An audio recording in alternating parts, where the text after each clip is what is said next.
Alright guys, it is Wednesday. I'm here getting ready to rock and roll. Biggest thing I got going on today is my gluteus maximus is freaking sore. The part where the left hamstring connects to the gluteus maximus, it hurts to touch. Sitting down right now, I'm in severe pain. I'm leaning on my right side because my left side hurts so much. It was really sore by the time I got home Sunday night after 12 sets of deadlifts. And then Monday it was just ridiculous. Today it's Wednesday and it's not near as bad as it was. So I'm gonna cover it with the hottest cream that I can stand, which is a tricky situation because anytime you're lifting in gear, you put a hot cream anywhere on your body, then you put that compressive gear on there, then you get moving and sweating. It can get painful really quick, which could be okay. I'm pretty sure I would prefer to feel the pain from the cream than I would the pain that I'm feeling right now. So we're gonna get that moving around and see how that can go. It could also be right where that adductor is tying in as well. And I don't want a torn adductor. I'm probably setting a solid 0 to 5 weeks out from a torn adductor, if that's what this is. So this is kind of at that point to where if you're starting to feel this kind of pain, it's smart just to kind of back off a little bit. Let me turn this light over. Maybe you can see me a little better. I don't need to see me at all. I still need to gain some weight. It's kind of hitting me, closer and closer as World's Strongest Man is getting closer, and they announced that it's going to be in November this year instead of December. It doesn't give me, that's 4 less weeks to prepare. That means the qualifiers should be 4 weeks earlier than I was thinking they would be, and that throws off my entire off-season schedule by 4 weeks. So. I'm coming in weighing right now somewhere around 274, 275 in the mornings, which is still 20 pounds ahead of where I was last year, and that's solid. But I really need to be up somewhere near the 280 pound, 285 pound range on a consistent basis. I need to get bigger everywhere: chest, shoulders, arms, back, and legs. I know that I can't push the intensity all the way through top to bottom, so I have to selectively push the intensity. So today I'm going to do quite a few different things, and a lot of that depends on my gluteus maximus and how that feels. If that feels great, I've got everything lined up. Most of my sets are with 3 plates, 140 plus 55 in chains. And then I'm going to add another 55 in chains and another 35 in chains, keeping my doubles. And then I want to reverse band like I did last week. Hopefully a reverse light band for a set of 1 to 2. Take that off, throw the reverse average bands on there, maybe with an extra plate for another set after that. But if anything is bothering me in pain, I need to skip those. I've got the optional pin pulls, the rack pulls. I had considered doing 3 plates and some tight bands for a little bit of work. Once again, I still need my upper back traps need to feel that 600 pound range every single week, but I don't want to irritate my hamstring and gluteus.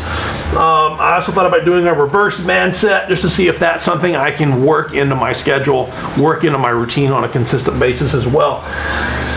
I'm looking at some, I don't know what to call them, Viking belt front squat type thing. Set up the Viking heart. You'll see. I'm gonna do something today on those. So you'll see what my idea is on that. The belt squats in the back, I need to do something that's a great leg exercise without stressing the joints, without stressing the chest, shoulders, elbows, or the back. I need to do the high reps. I need to do a ton of work. That's got to be one of my biggest mass builders on my legs for now. And then finishing off with the ham curls, which are so much fun. The bench back extensions. A couple of my clients have said they're a little too painful. I'm going to work on some stuff for that. Rows and abs, I may knock those out at home while my wife is training this evening, but those absolutely have to be done. So anyway, let's start loading up with some cream, start loading the bar. All right, man, I think you're setting up wrong on the SS yoke bar. Actually, this is a video, I make a ton of videos for clients every single training session, edit them out of the main video, and send them out just to my clients. I'm gonna leave this in there. I think it's a big mistake that a lot of people make. You are setting up incorrectly on the SS yoke bar. It's causing you to bend over and round over. I think a lot of people make the same mistake. Well, let me give you an idea of what I see you doing. What I see when you are setting up.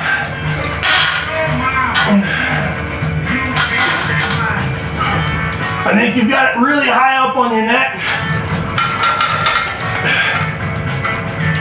And you've got it lean forward on the neck, even though your head may be up. It's up here on the neck like that. And your back is rounded forward, which is fine. I mean, the idea behind this bar is that you don't have to arch and get your hands back here and destroy your shoulders and elbows. But that's not the way to do this bar. Get set up still. It's not high up on the neck. Get it back on them traps. Head still comes back. Upper back is still arched. Head is up. Upper back is arched. I like to go with this bar. It's still going to barely bounce, but once you add a plate, this bar is going to be locked in. But you still, with the SS yoke bar, get those shoulder blades back. Not rounded forward like everybody does. Get those shoulder blades back and make it actually count for something.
So good session or not on box squats? I'll tell you it's a good session. Let me tell you why. I am more explosive coming off the box than I've been in a long time. If I go back 2 months ago, man, probably even a month ago, I was feeling box squats only in my back.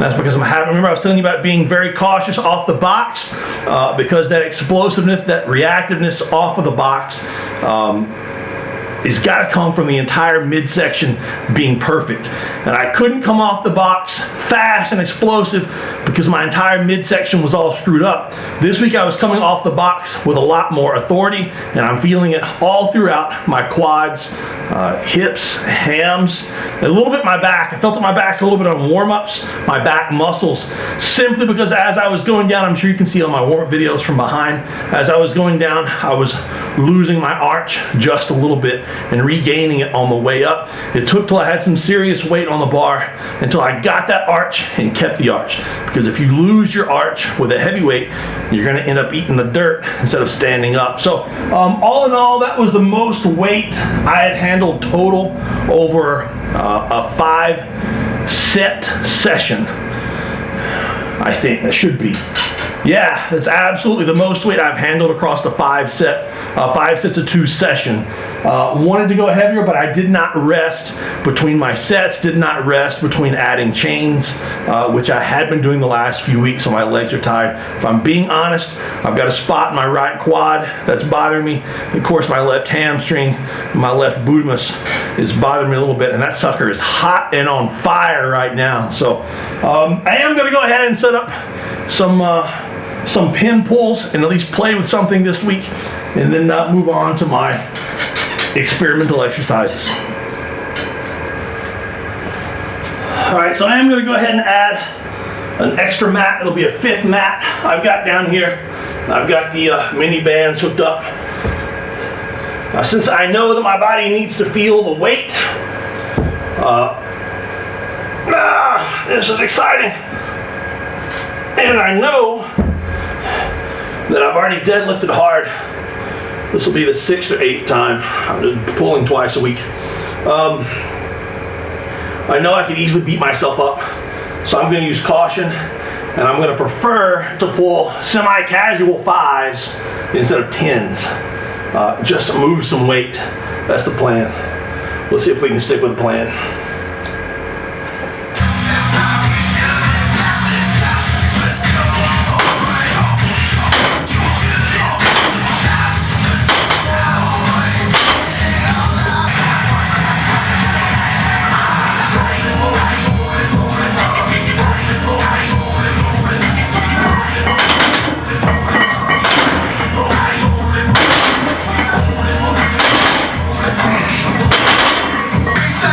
This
Evil.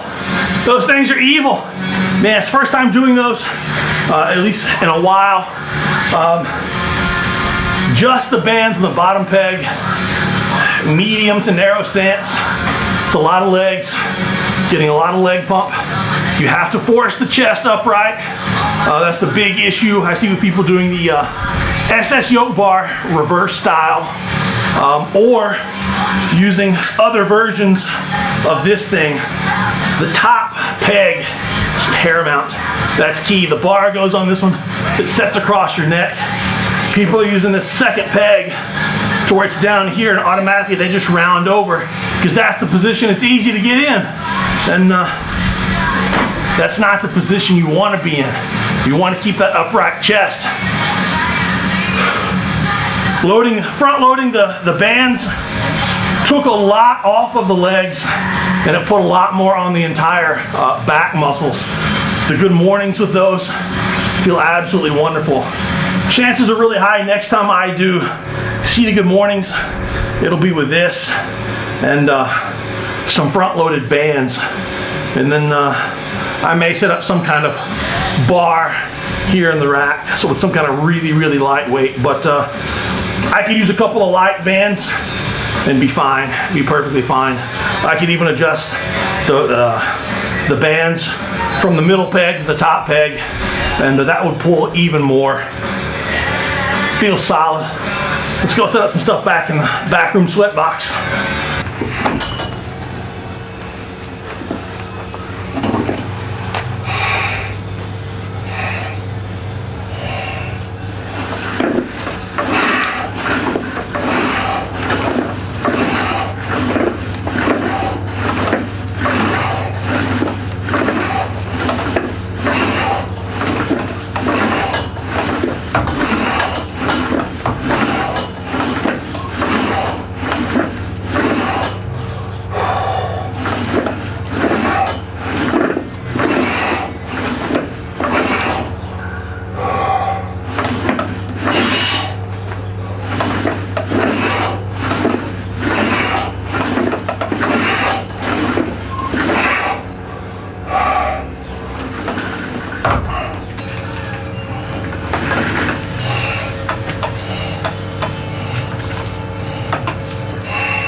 right, so several different kinds of these that I've been doing. I've been doing the ones where my entire upper body hangs off the front of the bench, getting a little bit of a back extension, actually a lot of back extension in there.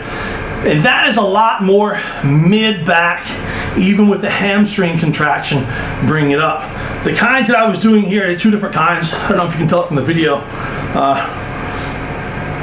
Basically, my chin is just off the end of the pad, so I'm not extending down. All I'm doing is focusing on squeezing up. I don't have that swing of the low back to bring me up, so I have to use my hamstrings. So it's a hamstring curl and a back contraction that brings you up. The two different kinds of hamstring curls, you have to do which one fits you the best. One is going to be with your leg lengthened, okay? A longer, your leg's going to be a little more straight, and what you want to try to do when you come up is pull with that hamstring and do a ham curl and try and shorten your body. Obviously you're not going to, but that is the idea. The other way is with your shorter distance between your foot and your butt, so you're already in mostly a hamstring curl, kind of like a little froglet stance, and you're going to get a little more glute contraction and a little less hamstring contraction. So if I'm programming you and telling you to do 6 sets of these, try a couple of sets with your body hanging off the edge. It's a little painful. You might want to put a towel across your midsection. I know my reband belt, but you can put a towel across here if it's pressing down too much. Try a couple of sets with your legs a little bit longer, and then try a couple of sets with your legs with your hamstrings already in a contraction to see if you feel it. If you're getting pain across here, I mean, I'm covered with bruises anyway from deadlifts. But if you're getting pain on the inside of your thigh where that bench is digging into you, take a thick towel, put it across the bench, lay across it. It should not change the effectiveness of the exercise or the movement pattern at all. So that's basically what you're looking at here.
I need a fan.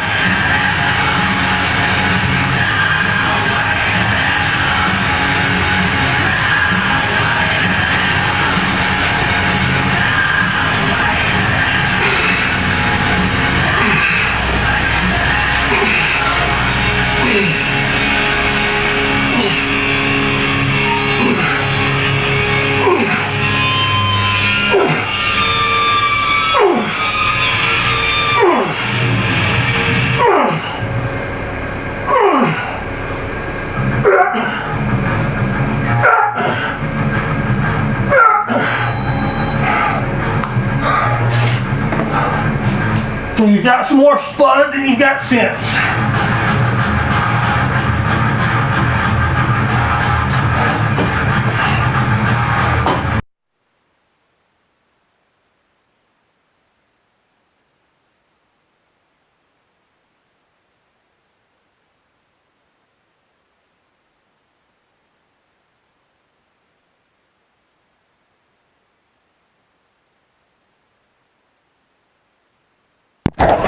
Now it's on. All right, guys, that was Wednesday's training session. Pretty decent session beginning to end. My hamstring and gluteus maximus still hurts to sit on, but I can get it to function. Obviously, I can move. If it is a tendon area, I've got to keep blood in the area, keep it moving. That's the issue with tendons. Very little blood circulation in a tendon, therefore, if it starts getting the tendonitis, it's hard to get rid of. So just got to keep everything moving, circulating, heat and ice, and just keep that leg functioning as best as possible. I've got some band stuff I think I can do at home to keep that joint open and spread and moving around. So I think I can get this taken care of, or I can at least go through it without taking a big break. Box squat's decent, we covered that. The pin pulls were halfway decent. That was still only somewhere around 440 at the top. With the band tension, it wasn't that much. It was just moving something. The Viking belt squat harness thingy was nice. The belt squats in the back with and without the bar were really nice. Set my legs on fire, that's for sure. The ham curls, hard as usual, and the bench back extension, the rows set up here were nice. Gonna get this in there. Can't pull it now. That was nice. And then a set of abs, pretty decent. So before I go to bed tonight, once again, more lats, more hamstrings, more abs, a lot of mobility work, and a lot of food between now and then. So I'm gonna get home. Hopefully my car doesn't run out of gas. Be a part 2 of this video if it does, and then I'll get back here on Friday. Not for sure about the weekend. My son competes this weekend, competes Sunday, probably Sunday morning, and then I'm sure we'll have to get there as the sun rises, and he probably won't compete until like noon. So I'm guessing I'm going to spend Sunday catching up on sleep rather than in here training on Sunday. But we'll see what happens when that happens. A lot to go down before that comes around. So in the meantime, see you guys next time. Have a good one.